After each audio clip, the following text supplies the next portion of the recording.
Brought to you by Fayaz Hospital, Domala Road, Rampur.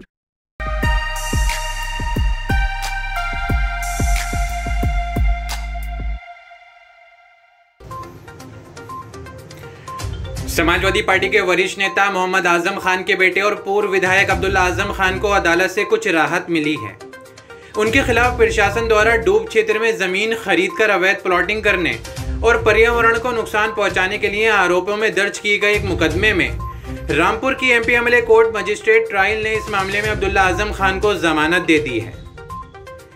ये मामला सन 2024 में प्रशासन द्वारा अब्दुल्ला आजम खान और उनके करीबी अनवार और सालिम के विरुद्ध कराया गया था, जिसमें आरोप था कि ये डूब क्षेत्र की भूमि को खरीदकर अवैध प्लॉटिंग कर पर्यावरण को नुकसान पहुंचा रहे हैं।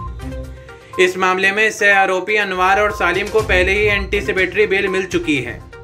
अब रामपुर की एमपीएमएलए कोर्ट मजिस्ट्रेट ट्रायल ने इस मामले में अब्दुल्ला आजम खान को रेगुलर बेल दे दी है।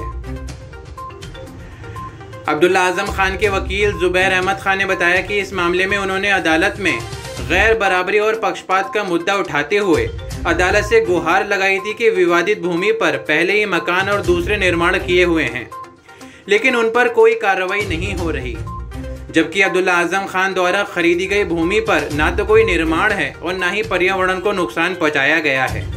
वहां तो उड़द की खेती हो रही है। ऐसे में पर्यावरण को नुकसान पहुंचाने और अवैध प्लॉटिंग के आरोप निराधार हैं।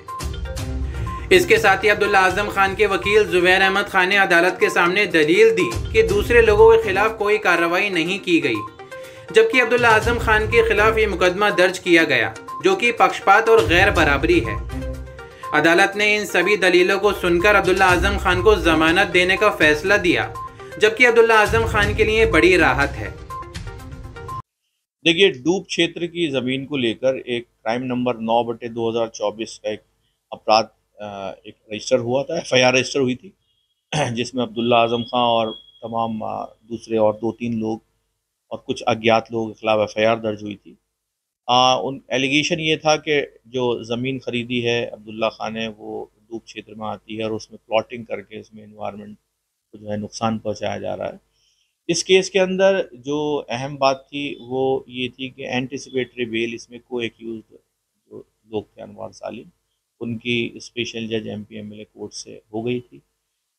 इस केस में चार्जशीट फाइल हो गई है। चार्जशीट फाइल हो जाने के बाद मोहम्मद अब्दुल्ला आजम खान साहब के लिए हमने बेल एप्लीकेशन मूव की थी, रेगुलर बेल, और हमारी आज जो है वो सुनवाई के बाद आज सुनवाई हुई। सुनवाई के बाद जो स्पेशल मजिस्ट्रेट की कोर्ट है, ट्रायल कोर्ट है, उन्होंने अब्दुल्ला आजम खान को 50,000 रुपये के मुचलके पे 2 जमानतियों के उस पर छोड़ दिया है, बेल ग्रांट। अच्छा, ये मामला कब दर्ज हुआ था? ये 2024 में दर्ज हुआ था, जब अब्दुल्ला खान जेल के अंदर थे, और तब उसमें दर्ज हुआ था।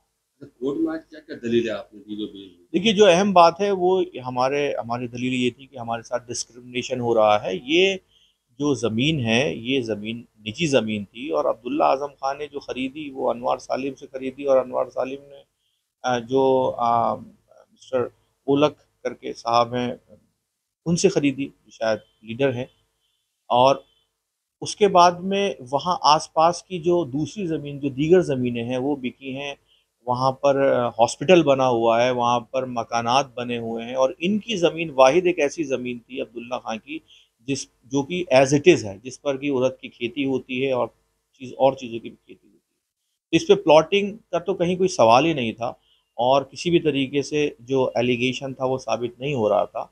हमारी दलील यही थी कि इतने हेक्टेयर 21 हेक्टेयर ज़मीन के अंदर कुछ परसेंट जो है वो 0.6 हेक्टेयर भी नहीं है उनकी, उस ज़मीन को लेके मुकदमा दर्ज किया गया, और जो बाकी 20 एकड़ जो ज़मीन है, हेक्टेयर ज़मीन है, उसके अंदर किसी भी तरह का कोई जो है वो सब लोगों के मकान बने हुए, कोई एक्शन नहीं लिया गया। तो एक तरह का डिस्क्रिमिनेशन है, और किसी भी तरह का ऑफेंस इसमें बनता नहीं है। अब्दुल्ला आजम खान ने ना ही कोई प्लॉटिंग की है और ना ही किसी भी तरीके से एनवायरनमेंट को कोई नुकसान पहुंचा। वहाँ कोई कंस्ट्रक्शन ही नहीं है।